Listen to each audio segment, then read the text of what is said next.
नमस्ते बच्चों, आप सभी का स्वागत है। आज हम पाठ 18 पढ़ने जा रहे हैं, अंतरिक्ष अवलोकन दूरबीनें। इस पाठ में हमें क्या पढ़ना है? दूरबीनें मतलब दूरदर्शी और प्रकाश के विविध रूप, दूरबीनों के प्रकार है, न्यूटन पद्धति की दूरबीन, कैसेग्रेन पद्धति की, रेडियो दूरबीन और अंतरिक्ष की दूरबीनें। और अंत में हम प्रश्नोत्तर भी लेंगे इस पाठ के। मतलब पुराने समय से ही जो है सूर्य, चंद्रमा, तारे, इनको जो है देखते हैं, मनुष्य देखते आया है। और केवल आंखों से ही देखना पड़ता था और अपनी कल्पना शक्ति का उपयोग करके मनुष्य जो है नक्षत्र है और इनको विचार करता था अपने हिसाब से। तारों की स्थिति, नक्षत्रों की स्थिति ये बदलती रहती थी। फिर लेकिन जो है उसको इतने दूर के तारे और ग्रहों को देखने के लिए जो है उसके पास कोई उपकरण नहीं थे। फिर वैज्ञानिक हुए हॉन्स लिपर्से नामक हॉन्स लिपर्से नामक वैज्ञानिक हुए। जिन्होंने चश्मे की खोज की।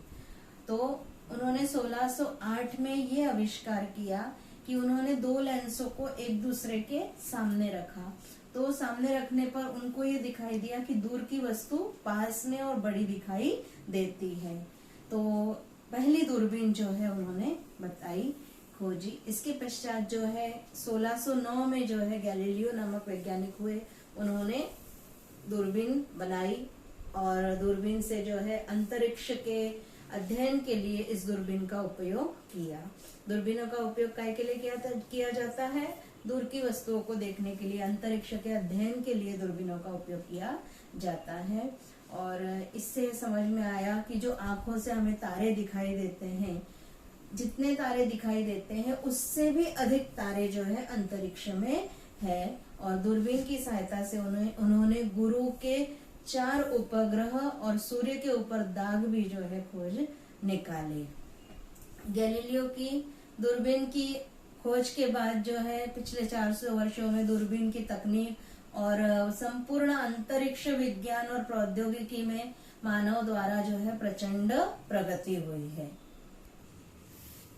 अब जो है केवल अनुसंधान के लिए ही इसका उपयोग नहीं किया जाता है, बल्कि जो है हमारे दैनिक जीवन की सुख सुविधाओं के लिए भी आज अंतरिक्ष विज्ञान और प्रौद्योगिकी उपयोगी सिद्ध हो रही है। अंतरिक्ष अवलोकन के लिए तो दूरबीन का उपयोग किया ही जाता है। अब जो है हम इस पाठ में पढ़ने वाले हैं कि कितने प्रकार की दूरबीन होती है, दूरबीनों का उपयोग क्यों किया जाता है, अंतरिक्ष में भी दूरबीनें स्थापित की जाती हैं क्या, और ऐसे कई जो है उत्तर जो है आपको इस पाठ में मिलेंगे। यहाँ पर देखिए, प्रकाश के विविध रूप होते हैं। प्रकाश क्या है? एक विद्युत चुंबकीय तरंग है। तरंग दैर्घ्य प्रकाश का एक गुणधर्म है। जिस प्रकाश की तरंग दैर्घ्य 400 nm मतलब नैनोमीटर, 400 नैनोमीटर से 800 नैनोमीटर के बीच होती है, उसी प्रकाश को हमारी आंखें देख सकती हैं। इसे ही हम दृश्य प्रकाश तरंग कहते हैं। लेकिन अगर इस तरंग दैर्घ्य के अतिरिक्त कोई दूसरी तरंग दैर्घ्य का प्रकाश भी होता है तो उसे हम नहीं देख सकते हैं, क्योंकि हमारी आंखें उन किरणों के लिए संवेदनशील नहीं है। यहाँ पर सारणी में आपको दिखाया गया है रेडियो तरंगे, सूक्ष्म तरंगे, अवरक्त तरंगे, सबकी जो है कितने नैनोमीटर से कितने नैनोमीटर तक इसकी तरंग दैर्घ्य होती है। तो यहाँ पर दिख रहा है आपको दृश्य प्रकाश तरंगे जो है 400 नैनोमीटर से 800 नैनोमीटर तक इसकी तरंग दैर्घ्य होती है। तो ये दृश्य प्रकाश है, केवल यही हम देखने की क्षमता हमारी आंखों में होती है। इसलिए अंतरिक्ष से आने वाले दृश्य प्रकाश को देखने के लिए हम दृश्य प्रकाश दूरबीन अर्थात सादे लेंस या दर्पण से बनाई गई दूरबीन का उपयोग करते हैं। लेकिन अनेक खगोलीय पिंडों से दृश्य प्रकाश के अतिरिक्त अन्य प्रकार का प्रकाश भी निकलता है। जो खगोलीय पिंड आकाश में है उससे दृश्य प्रकाश के अतिरिक्त अन्य प्रकार का प्रकाश भी निकलता है। रेडियो तरंगे हैं, क्ष तरंगे हैं, गामा तरंगे हैं। इस प्रकार की कई प्रकाश किरणों को ग्रहण करने के लिए, उनके स्रोतों का अध्ययन करने के लिए हमें अलग अलग भिन्न भिन्न प्रकार की दूरबीनों की आवश्यकता महसूस होती है। अब हम देखेंगे बच्चों दृश्य प्रकाश दूरबीनें। यहाँ पर अधिकतर दृश्य प्रकाश दूरबीनों में दो या अधिक लेंसों का उपयोग किया जाता है। यहाँ आकृति दिखाई गई है। खगोलीय पिंडों से आने वाली अधिकतम प्रकाश को एकत्रित करने के लिए वस्तु लेंस, मतलब जिधर वस्तु होती है जैसे तारों की तरफ या सूर्य की तरफ जो लेंस होगा वो क्या कहलाता है? वस्तु लेंस कहलाता है। और जिस तरफ से देखते हैं वो नेत्र लेंस या नेत्रिका कहलाता है। तो वस्तु लेंस का आकार जो है बड़ा होता है, क्योंकि जो है खगोलीय पिंडों से आने वाली सारे प्रकाश की को एकत्रित करने के लिए इसका आकार बड़ा होता है। और इस एकत्रित प्रकाश से खगोलीय पिंड का विशाल प्रतिबिंब निर्मित करने के लिए नेत्र लेंस का आकार छोटा होता है। यहाँ पर दिख रहा है आपको, ये जो है वस्तु लेंस है। यहाँ से प्रकाश की किरणें आ रही हैं और लेंस से निकलकर जो है यहाँ एकत्रित हो रही हैं। यहाँ जो है दूर की वस्तु का प्रतिबिंब बन रहा है।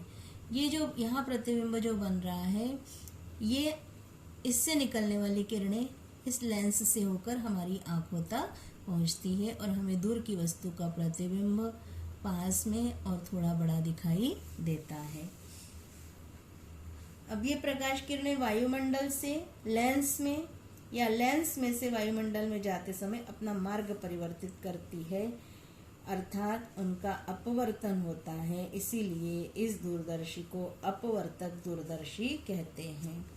मतलब ये देखिए, यहाँ से सीधी प्रकाश की किरणें आ रही हैं और लेंस से जाते समय अपना मार्ग परिवर्तित कर ले रही है। सीधी जा रही है क्या? नहीं जा रही, ये अपना मार्ग परिवर्तित कर ले रही हैं। यहाँ तक सीधी बनाना है। आकृति बनाते समय भी आपको बच्चों ध्यान रखना है कि ये दूर से आने वाली प्रकाश की किरणें सीधी बनाना है। ये तीनों सीधी है और फिर बाद में जो है इसको ये एक दूसरे के समांतर एकदम सीधी बनाएंगे और फिर यहाँ से मोड़ देंगे और बीच में से लेंस के जो मध्य भाग से जो प्रकाश की किरण जाती है वो एकदम सीधी जाएगी और यहाँ पर जो है इकट्ठी होती है प्रकाश की किरणें, तो दूर की वस्तु का प्रतिबिंब यहाँ पर बनता है। तो ये प्रकाश की किरणों का मार्ग बदलने की क्रिया जो होती है इसे क्या बोलते हैं? अपवर्तन कहते हैं। इसलिए इस दूरबीन को अपवर्तक दूरबीन या अपवर्तक दूरदर्शी कहते हैं। अब लेंस की सहायता से वस्तुओं के प्रतिबिंब कैसे निर्मित करते हैं, इसका अध्ययन हम अगले साल करने वाले हैं। सामान्य आकाश अवलोकन के लिए इस प्रकार की दृश्य प्रकाश दूरबीन उपयुक्त होती है, परंतु इसमें कुछ कठिनाइयां भी होती हैं। यहाँ पर प्रतिबिंब दिखाया है, देखिए यहाँ दूर की वस्तु का प्रतिबिंब यहाँ बन रहा है और यहाँ बन रहा है और ये इतना बड़ा जो है वस्तु दिखाई दे रही है। स्रोत क्या कठिनाइयां हैं कि जो स्रोत से आने वाले अधिकतम प्रकाश को एकत्रित करने के लिए स्रोत का तेजस्वी प्रतिबिंब प्राप्त करना हो तो वस्तु लेंस का व्यास बहुत ज़्यादा बड़ा होना आवश्यक है। ऐसे बड़े लेंस को बनाना ही कठिन है। साथ ही इसका वजन, अब ये वस्तु लेंस जो है बहुत बड़ा चाहिए। यहाँ छोटा दिखाया है लेकिन ये वस्तु लेंस जो है बहुत बड़ा चाहिए और इतना बड़ा वस्तु लेंस बनाने के लिए जो है उसका बनाना कठिन है और वजन भी बहुत ज़्यादा है, उसका आकार बदलता है। दूरदर्शी के दोनों लेंस दो विपरीत सिरों पर, इन दोनों लेंसों को क्या करते हैं? एक नली के अंदर रखते हैं। तो विपरीत सिरे पर रखने पर लेंसों का आकार बढ़ता है और दूरदर्शी की लंबाई भी बढ़ती है। लेंस द्वारा जो निर्मित प्रतिबिंब में रंगों की त्रुटियां भी होती है। तो इस दृश्य प्रकाश दूरदर्शी में जो आने वाली जो कठिनाइयां होती हैं उनको दूर करने के लिए दूसरे प्रकार के दूरदर्शी बनाए गए हैं। तो वो कौन से दूरदर्शी बनाए गए हैं? अवतल दर्पण से दूरदर्शी बनाए जा सकते हैं। इसमें अवतल दर्पण द्वारा प्रकाश का परावर्तन होता है। लेंस से क्या होता है? अपवर्तन या वर्तन होता है और अवतल दर्पण द्वारा परावर्तन होता है। इस कारण इस दूरदर्शी को परावर्तक दूरदर्शी कहते हैं। अब ये जो पिंड से तेजस्वी प्रतिबिंब प्राप्त करने के लिए दर्पण भी जो है बड़ा बनाना आवश्यक होता है, लेकिन बड़ा दर्पण बनाना जो है लेंस की अपेक्षा जो है तो तुलनात्मक दृष्टि से आसान होता है। अनेक टुकड़ों को जोड़कर भी बड़ा दर्पण बनाया जा सकता है। उनका वजन भी उतने आकार के लेंस की अपेक्षा कम होता है। दर्पणों द्वारा प्राप्त होने वाले प्रतिबिंब में रंगों की त्रुटियां भी नहीं होती हैं। हम देखते हैं कि हमारे घर का जो आईना होता है, दर्पण जो होता है, उसमें जैसे हम कपड़े पहनते हैं वैसे ही रंग दिखाई देते हैं। और निरी आंखों से कभी भी दिखाई न देने वाले अति दूर स्थित तारों और आकाश गंगा को हम इस प्रचंड दूरदर्शी से देख सकते हैं। अब अवतल दर्पण पर आधारित दूरबीनों में दो प्रकार की दूरबीन है।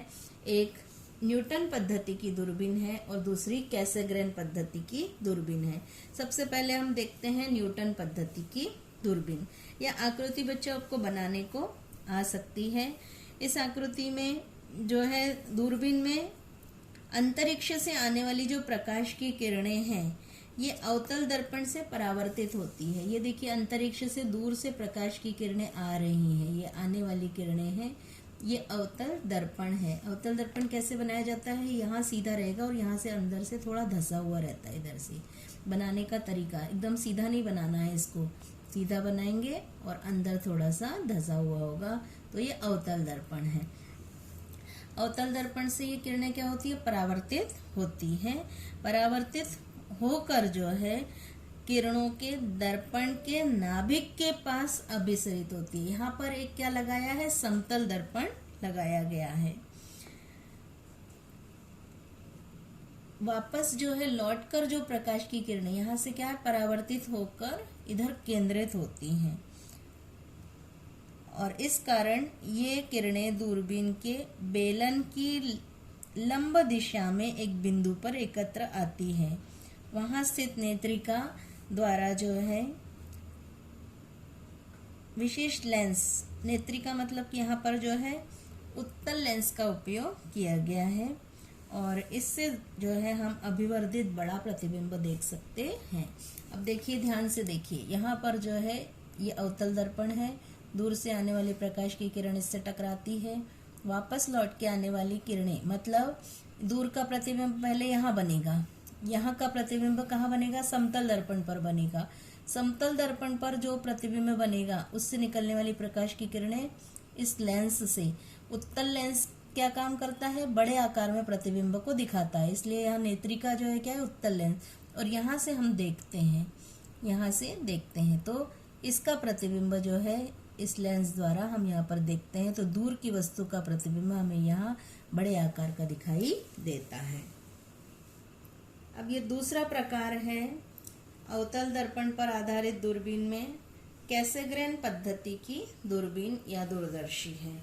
इस ये आकृति में दिखाया गया है। इसमें जो है अवतल दर्पण का ही उपयोग किया जाता है, लेकिन अवतल दर्पण से जो परावर्तित होने वाली किरणें हैं एक उत्तल दर्पण द्वारा पुनः अवतल दर्पण की ओर परावर्तित होती है और अवतल दर्पण के केंद्र के पास स्थित छिद्र द्वारा दूसरी ओर आकर नेत्रिका पर आती है और नेत्रिका की सहायता से हम अभिवर्धित प्रतिबिंब देख सकते हैं। अभिवर्धित मतलब बड़ा प्रतिबिंब देख सकते हैं। अब यहाँ पर देखिए, यहाँ पर अवतल दर्पण लगाया गया है। अवतल दर्पण के बीच में थोड़ी जगह छोड़ दी है। अब दूर से आने वाली प्रकाश की किरणें मतलब वस्तु का प्रतिबिंब कहाँ बना? अवतल दर्पण पर बना। यहाँ से प्रकाश की किरणें वापस लौटती हैं। यहाँ पर जो है उत्तल दर्पण यहाँ पर दिख रहा है, थोड़ा सा उठा हुआ दिख रहा है। अंदर धंसा हुआ मतलब अवतल दर्पण और यहाँ से उठा हुआ मतलब उभार है, तो उत्तल दर्पण। उत्तल दर्पण से परावर्तित होती हैं और इस दर्पण के केंद्र पर आकर यहाँ पर प्रतिबिंब बनेगा और इसका प्रतिबिंब जो है नेत्रिका द्वारा अगर हम देखते हैं तो हमारी आंखों तक जो प्रकाश की किरणें पहुँचती है तो प्रतिबिंब बड़ा होकर जो है हमें दिखाई देता है। इस तरह से इसका कार्य होता है। यहाँ पर देखिए बच्चों, दूरबीन, ये इतना पोर्शन आपको हटा दिया गया है, लेकिन ये चित्र दिखा रही हूँ कि भारत में 2 मीटर के व्यास के दर्पण वाली कुछ दूरबीनें अनेक वर्षों से कार्यरत है। भारत की सबसे बड़ी 3.6 मीटर व्यास की दूरबीन नैनीताल के आर्यभट्ट प्रेक्षण विज्ञान शोध संस्थान में स्थित है। यह एशिया में दृश्य प्रकाश की सबसे बड़ी दूरबीन है। इसके बाद बच्चों अगले आती है रेडियो दूरबीन। अनेक खगोलीय पिंडों से दृश्य प्रकाश के अतिरिक्त रेडियो तक किरणें भी उत्सर्जित होती है। इन तरंगों को हम निरी आंखों से नहीं देख सकते, इसलिए इन तरंगों को ग्रहण करने के लिए विशेष दूरबीनों का उपयोग किया जाता है। इन्हें रेडियो दूरबीन कहते हैं। रेडियो दूरबीन जो है विशेष आकार की डिश से या ऐसी अनेक डिश के समूहों से बनी होती है। दृश्य प्रकाश दूरबीन के समान इस डिश के वक्र पृष्ठभाग से रेडियो तरंगे, देखिए ये डिश का वक्र पृष्ठभाग है, इससे जो है रेडियो तरंगे परावर्तित होती है और उस डिश के नाभि के पास अभिसृत होती हैं। वहाँ इन तरंगों को ग्रहण कर सकने वाला यंत्र रिसीवर लगाया हुआ होता है और यंत्र द्वारा ग्रहण की गई जानकारी कंप्यूटर को दी जाती है, संगणक को दी जाती है। संगणक इस जानकारी का विश्लेषण करके रेडियो तरंगों के स्रोत के स्वरूप का चित्र निर्मित करता है। हमारे घर का जो डिश एंटीना होता है वो इसी प्रकार का कार्य करता है। पुणे के पास नारायण गांव में giant metre wave radio telescope GMRT, इसको क्या बोलते हैं? GMRT, giant metre wave radio telescope, मतलब महाकाय रेडियो दूरबीन स्थापित की गई है। मीटर में रेडियो तरंग दैर्घ्य वाली रेडियो तरंगों का अध्ययन करने के लिए इस दूरबीन को स्थापित किया गया है। ये पुणे के पास नारायण गांव में ही है। ये दूरबीन 30 पैराबोला आकार की दूरबीनों का समूह है। इसके प्रत्येक दूरबीन का व्यास 45 मीटर है। प्रत्येक जो दूरबीन है ये 45 मीटर है। इस दूरबीन को महाकाय दूरबीन कहा जाता है। इसका कारण यह है कि इसमें 30 दूरबीनों की रचना की गई है और 25 किलोमीटर के विस्तृत क्षेत्र में रचना की गई है और 25 किलोमीटर व्यास वाली दूरबीन द्वारा जो जानकारी मिलती है वही जानकारी 30 दूरबीनों के समूह द्वारा मिलती है। GMRT भारतीय वैज्ञानिकों और टेक्नीशियनों का द्वारा कम से कम खर्च में निर्मित विश्व स्तर की अनुसंधान सुविधा है। इस दूरबीन द्वारा सूर्यमाला, सौर हवाएं, स्पंदक, महाविस्फोट और तारों के मध्य स्थित हाइड्रोजन के बादलों का अध्ययन किया जाता है। इस दूरबीन का उपयोग करने के लिए पूरे विश्व भर के वैज्ञानिक भारत में आते हैं। इसके बाद बच्चों अगली आती है अंतरिक्ष की दूरबीनें। अंतरिक्ष के विविध पिंडों से आने वाली जो दृश्य प्रकाश और रेडियो तरंगे होती है पृथ्वी के वायुमंडल से भूपृष्ठ तक पहुंचती है। इस कारण दृश्य प्रकाश और रेडियो दूरबीनों को भूपृष्ठ पर स्थापित किया जाता है, लेकिन भूपृष्ठ की दूरबीनों से अच्छी कोटि के प्रेक्षण करने में बहुत कठिनाइयां आती हैं। इसलिए अंतरिक्ष से दृश्य प्रकाश वायुमंडल से होकर पृथ्वी तल तक पहुंचता है, तब प्रकाश का वायुमंडल में अवशोषण होता है और हमारे तक आने वाले प्रकाश की तीव्रता कम हो जाती है। दूसरी कठिनाई है कि वायुमंडल के तापमान और दाब में परिवर्तन होता रहता है। वायुमंडल में उथल पुथल होती रहती है, जिसके कारण दृश्य प्रकाश किरणें स्थिर नहीं रहती है और दिन में सूर्य प्रकाश होने के कारण आकाश अवलोकन संभव नहीं हो पाता है। बादल युक्त वायुमंडल, रात्रि के समय शहरों के बल्बों का प्रकाश, ऐसी कई घटनाएं जो होती है जिसके कारण आकाश का निरीक्षण ठीक से नहीं किया जा सकता है। बहुत कठिनाइयां उत्पन्न। इन परेशानियों को दूर करने के लिए दृश्य प्रकाश की दूरबीनों को पहाड़ों पर निर्जन स्थानों पर स्थापित किया जाता है। जमीन पर नहीं स्थापित किया जाता है। कहाँ स्थापित किया जाता है? पहाड़ों पर निर्जन स्थानों पर स्थापित किया जाता है। इन सब कठिनाइयों को पूर्ण रूप से दूर करने के लिए दृश्य प्रकाश की दूरबीन को अंतरिक्ष में ही स्थापित करना चाहिए। अंतरिक्ष में ये सब परेशानियां नहीं होने के कारण प्रकाश किरणों के स्रोतों के प्रतिबिंब अत्यंत सुस्पष्ट और स्थिर होंगे। इस संकल्पना को वैज्ञानिकों ने यथार्थ में धरातल पर उतारा है। यहाँ पर दो चित्र दिखाई दे रहे हैं। ये अभी इस साल दोनों ही जो है आपके पाठ में से निकाल दिए गए हैं इस साल के लिए, लेकिन फिर भी आप चित्र देखिए। एक जो है दृश्य प्रकाश दूरबीन हबल है, ये अंतरिक्ष में इसका प्रक्षेपण किया गया है, और दूसरी जो है क्ष किरण ग्रहण करने वाली जो है अमेरिका के नासा संस्थान ने दूरबीन चंद्रा अंतरिक्ष में छोड़ी है। ये क्ष किरण का परावर्तित करके जो है विशेष दर्पणों का इस दूरबीन में उपयोग किया गया है, और इस चंद्रा नाम जो है चंद्रशेखर सुब्रमण्यम, इनके सम्मान में, वैज्ञानिक के सम्मान में जो है इसको चंद्रा नाम दिया गया है। इसके बाद लास्ट है बच्चों भारतीय अंतरिक्ष अनुसंधान केंद्र ISRO, Indian space research organisation ISRO Bengaluru, इस संस्थान की स्थापना 1969 में की गई। यहाँ मुख्यतः कृत्रिम उपग्रह निर्मित करने और उनके प्रक्षेपण करने के लिए आवश्यक तंत्र ज्ञान विकसित किया जाता है। आज तक इसरो ने अनेक उपग्रहों का सफल प्रक्षेपण किया है। स्वतंत्र भारत के यशस्वी कार्यक्रमों में इसरो के कार्य अग्रगण्य रहे हैं। जो दूरदर्शन का प्रसारण है, मौसम विज्ञान सेवा है, ये जो उपग्रह श्रृंखला कार्यरत है, इसके द्वारा ही जो है हम सारी चीजें जो है देख पाते हैं। देश के प्राकृतिक संसाधनों का नियंत्रण और व्यवस्थापन और आपदा प्रबंधन के लिए IRS उपग्रह श्रृंखला कार्यरत की गई है। कई सारे उपग्रह जो है कार्यरत है, जिनसे जो है सारी जानकारी इंटरनेट के माध्यम से दूरध्वनि और इंटरनेट की सेवाएं उपलब्ध जो हो रही हैं, उन्हीं उपग्रहों के कारण हो रही है। यहाँ देखिए बच्चों, एक दिखाया जा रहा है एस्ट्रोसेट। भारतीय अंतरिक्ष अनुसंधान केंद्र द्वारा 2015 में एस्ट्रोसेट नामक कृत्रिम उपग्रह का प्रक्षेपण किया गया। इस उपग्रह पर पराबैंगनी किरणें और क्ष किरणें ग्रहण कर सकने वाली दूरबीनें और उपकरण लगाए गए हैं। इसके अधिकांश भाग भारत में ही तैयार किए गए हैं।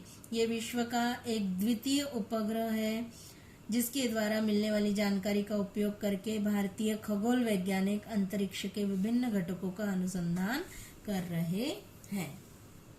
यहाँ बच्चों आपका पाठ खत्म होता है। अब हम देखते हैं प्रश्नोत्तर। पहला प्रश्न है, रिक्त स्थानों में योग्य शब्द लिखिए। तो पहला है, उसमें दृश्य प्रकाश की तरंग की लंबाई लगभग 400 नैनोमीटर से 800 नैनोमीटर के बीच होती है। दूसरा है, GMRT का कार्य रेडियो तरंगों पर निर्भर है। तीसरा, क्ष किरणों की एक दूरबीन को चंद्रशेखर सुब्रमण्यम वैज्ञानिक के नाम पर दिया गया है, जिसको चंद्रा बोलते हैं। अंतरिक्ष अवलोकन के लिए दूरबीन का उपयोग सर्वप्रथम गैलीलियो नामक वैज्ञानिक ने किया। भारत की दृश्य प्रकाश की सबसे बड़ी दूरबीन नैनीताल स्थान पर स्थित है। अभी चित्र दिखाया था आपको। यहाँ पर देखिए बच्चों, जोड़ियां मिलाइए। तो अगट इधर लिखना है, बगट इधर लिखना है और आंसर मैंने यहाँ पर आपको बीच में दिए हुए हैं, इसमें से आंसर लिखना है। अगला प्रश्न है, तीसरा प्रश्न है, भूपृष्ठ पर स्थापित की गई दृश्य प्रकाश दूरबीन का उपयोग करते समय आने वाली कठिनाइयाँ कौन सी हैं? ये कठिनाइयाँ कैसे दूर की जा सकती हैं? अभी हमने वो पढ़ा हुआ है, इसको आप देखकर लिख लीजिए। प्रश्न नंबर 4 है, अवतल दर्पण, समतल दर्पण, उत्तल दर्पण और लेंस, इन सामग्रियों का उपयोग करके कौन कौन सी पद्धतियों की दूरबीनें बनाना संभव है? इसकी रेखाकृति बनाइए। तो यहाँ पर अब भी हमने समझा था दोनों, न्यूटन पद्धति की दूरबीन और कैसेग्रेन पद्धति की दूरबीन। इनकी आकृति आपको बनानी है, नामांकन करना है।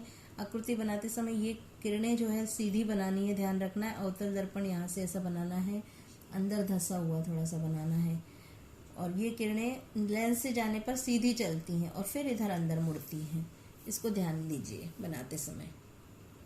प्रश्न नंबर 5 है, आकृति का अवलोकन करके उत्तर लिखिए। तो आकृति में मैंने यहाँ पर नंबर दे दिए हैं, जिससे आपको आंसर लिखने में आसानी होगी। पहला चित्र में दिखाई गई दूरबीन कौन सी है? पहला प्रश्न है। फिर दूसरा प्रश्न है, इसमें 1 2 3 4 इसका नामांकन मैंने दिया है। तीसरे प्रश्न का आंसर दिया है, चौथे प्रश्न का आंसर दिया है।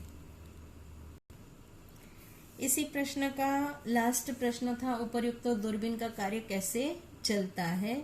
इसका आंसर ये अलग से यहाँ दिया हुआ है, इसको आप वीडियो पॉज करके देख के लिख लेंगे। प्रश्न नंबर 6 है, गैलीलियो की दूरबीन की रचना स्पष्ट कीजिए। तो ये आकृति दी हुई है, गैलीलियो की दूरबीन की रचना छोटी सी है। ये प्रश्न पूछा भी जाता है, इसको ध्यान से बनाएंगे, आकृति बना के देखेंगे। मेन मतलब ये इधर से सीधी किरणें बनानी है और इधर सीधी किरणें, इधर से इधर सीधी मोड़ देना है। अब रेडियो दूरदर्शी की रचना स्पष्ट कीजिए, अगला प्रश्न है। इसकी ये किताब का ही प्रश्न है, ये मैंने आपको आंसर दिया है, किताब का ही आंसर दिया है। इस अभी जो हमने पढ़ा है उसको आप देखकर लिख लेंगे और समझ लेंगे उसको। दृश्य प्रकाश की दूरबीनों को पहाड़ पर निर्जन स्थानों पर क्यों स्थापित किया जाता है? इसका उत्तर अब भी हमने पढ़ते समय ही समझा था, तो आंसर आपको दिया हुआ है। अब लास्ट प्रश्न है, क्ष किरणों की दूरबीन पृथ्वी पर क्यों कार्यरत नहीं हो सकती? तो इसका भी आंसर आपको दिया है, इसको आप देखकर लिख लेंगे। यहाँ पर बच्चों आपका पोर्शन खत्म होता है। आज इतना ही, धन्यवाद।